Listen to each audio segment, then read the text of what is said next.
Question mark. Abay kung totoo man, sana nga po ipagbawal na itong prayer rally.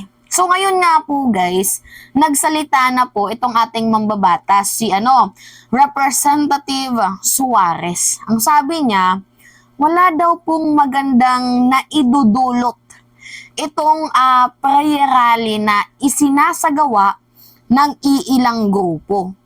Dahil nga unang-una pong rason niya, kakaahon pa lamang daw po natin sa pandemic. Dapat sana mas pagtuunan natin ng pansin ang mga bagay na mas importante kaysa makapag-ambag pa tayo ng kasiraan dito sa ating bayan. So ngayon na nagsalita itong isang mambabatas, mukhang nakakaamoy ako guys na siguro pinag-iisipan na rin ata nila na itong prayer rally, lalo na kung hindi naman talaga totoong prayer rally ang gagawin, feeling ko mukhang ipagbabawal to. Although nasa demokrasya tayong bansa, pero kung yung binabastos ba guys, yung ibig sabihin ng prayer rally, para sa akin, mas mararapat na lamang po na tanggalin na lang itong prayer rally na to, lalo na kung merong halong usaping politika. So bago ko sa inyo guys i-play ang video ni Representative Suarez ngayon, alamin nga muna natin kung ano nga ba yung totoong meaning ng prayer rally. So kasi guys, sa pagkakaalam ko, ang prayer rally is isa po siyang informal meeting gatherings for worship and prayer. Kumbaga sa worship to God, pagsasamba sa ating Panginoon, prayer, pagdarasal, at pagtitipon-tipon. So, para sa akin guys yung meaning ng prayer rally is yung parang isa kayong malaking grupo na nagtipon-tipon para i-worship si God, para sambahin ang Poong May Kapal. Pero nga nang dahil sa ginawa ni former President Duterte, ang prayer rally parang, di ba napansin nyo, mukhang nag-iba yung meaning. Mukhang nag-iba yung ibig sabihin ng prayer rally na parang itong prayer rally ay pagsusulong guys ng isang layunin para sirain ang nakaupong administrasyon, para tutulan, gibain nila ang nakaupong administrasyon. So nagki-create kasi sila guys ng pag-usbong para baklasin itong ating gobyerno. Nagigets nyo ba ako guys na nag-iipon-ipon sila, kunyari prayer rally ko pero yung gagawin nila puro paninira, 'di ba, panggigiba, at higit sa lahat pagtutol sa administrasyon. So nagtipon-tipon sila, naghihikayat sila ng mga tao na magalit din para makapagsulong sila ng isang grupong may pag-aaklas para nga gibain itong ating gobyerno. Na imbes sana yung prayer rally is worship to God, prayer to God, pagtitipon para sa, 'di ba, pagsamba, pagpapasalamat at pagbibigay natin ng hiling. 'Di ba? Yun naman kasi yung ginagawa natin kapag nagsasamba tayo, nagpe-prayer tayo, 'di ba? Nagpapasalamat sa blessing at humihiling tayo ng kaligtasan, ng seguridad at kung ano-ano pa, 'di ba? Magandang pamumuhay sa Poong May Kapal. So ngayon nga guys, ginigiba nila, pinapapangit nila ang ibig sabihin ng prayer rally. Well, kung ako lang naman ang tatanungin guys, kung magsusulong sila ng layuning politikal, much better sana na hindi na lang prayer rally ang kanilang itawag, kasi napakalaking insulto po yan guys sa mga totoong nananalig, sa mga totoong nananalangin. Tulad ko, naiinsulto ko kasi yung ibig sabihin para sa akin ng prayer rally is yung meeting gatherings, 'di ba? Na magsasamba ka, magpapasalamat ka. Nainsulto ko sa part na yung prayer rally binababoy nila. 'Di ba? Kasi guys, ang panalangin ay isa po yang napakabanal. 'Di ba? Sagradong bagay po 'yan. And hindi po ito dapat ginagamit sa mga kalukuhan, sa paggamit ng masasama, kasi ang panalangin ay sagrado at banal po 'yan na pakikipag-usap, pakikipag-communicate natin sa Poong May kapal. Whether it's pasasalamat man yan or mayroon tayong hihilingin. So napakasagrado po ng salitang prayer rally. Ngunit nga sa ginawa ni former President Duterte, ginagamit nila ang prayer rally sa, layuning politika. So ngayon nga guys, nagsalita si Representative Suarez. At ito yung kanyang pagdidiinan. Panoodin natin guys Ngayon lang ako nakakita at nakapanood ng prayer rally na gano'n, di ba? Kasi usually pag sinabing prayer rally, talagang may mga nagdadasal, may nangangaral. Kaso lang dito mukhang nagkaroon ng pagkakaiba ng anyo ang mga prayer rallies. So, ako ang position ko, I don't think nakakatulong po ito sa takbo ng ating bansa.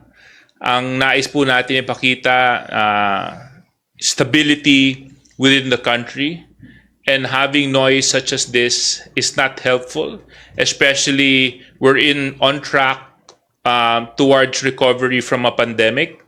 So I would rather focus all our attention and energies on efforts that will help the country grow and stabilize.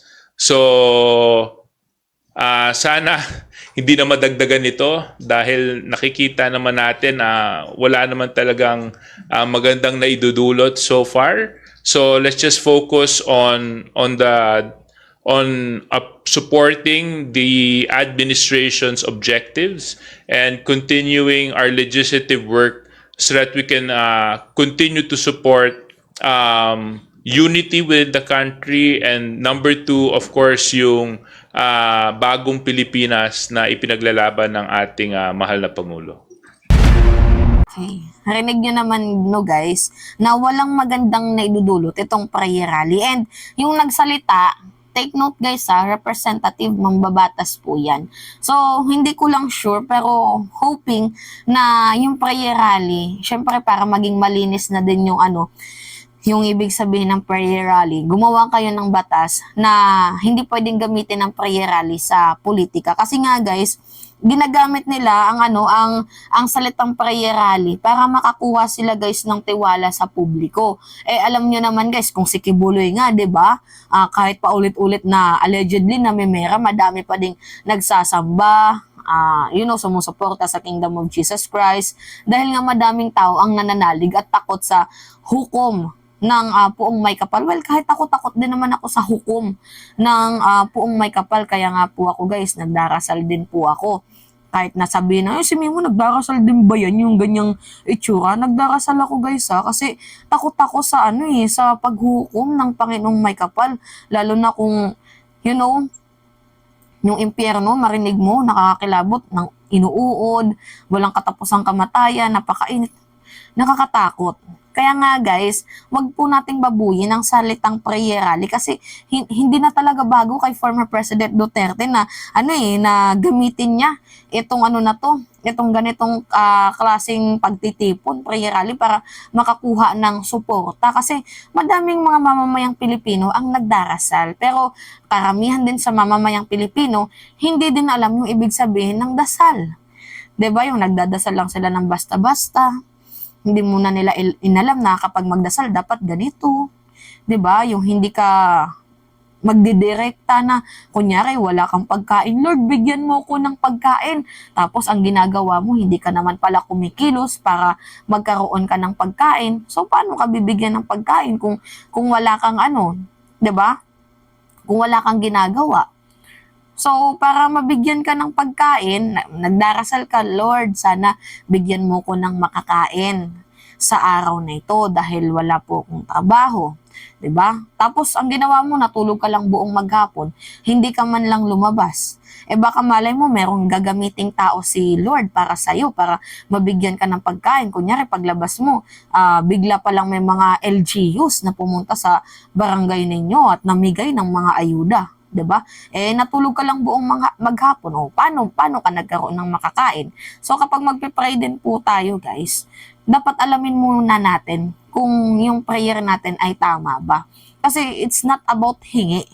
'Di ba? Magpasalamat ka din minsan kasi may mga tao kasi, guys, na kilala ang Diyos kapag meron silang hihilingin. Pero kapag na receive na nila yung blessing, 'di ba? Hindi na nila alam yung ibig sabihin ng dasal. 'Di ba? Yung nagdadasal lang sila ng basta-basta. Hindi mo na nila inalam na kapag magdadasal dapat ganito. 'Di ba? Yung hindi ka magdidirekta na kunyari wala kang pagkain, Lord, bigyan mo ko ng makakain. Tapos ang ginagawa mo, hindi ka naman pala kumikilos para magkaroon ka ng pagkain. So paano ka bibigyan ng pagkain kung wala kang ginagawa? So para mabigyan ka ng pagkain, 'Di ba? Kasi hindi naman nagpapakita ang Panginoon sa atin, pero siya po ay nandirito sa lupa na, ay, binigyan ako ng cellphone, 'di ba? Humihiling ka. Sana bigyan ako ng cellphone na maganda. Tapos hindi mo alam, niregaluhan ka pala ng nanay mo dahil birthday mo. After mong ma-receive, hindi ka na nagpasalamat dahil tuwang-tuwa ka na dahil may gadgets ka na. So, 'di ba? Nakakalimutan ng iba na magpasalamat. It's not about puro lang hingi. 'Di ba? It's about pasasalamat din sa mga nare-receive mong bagay na matagal mo nang hinihiling.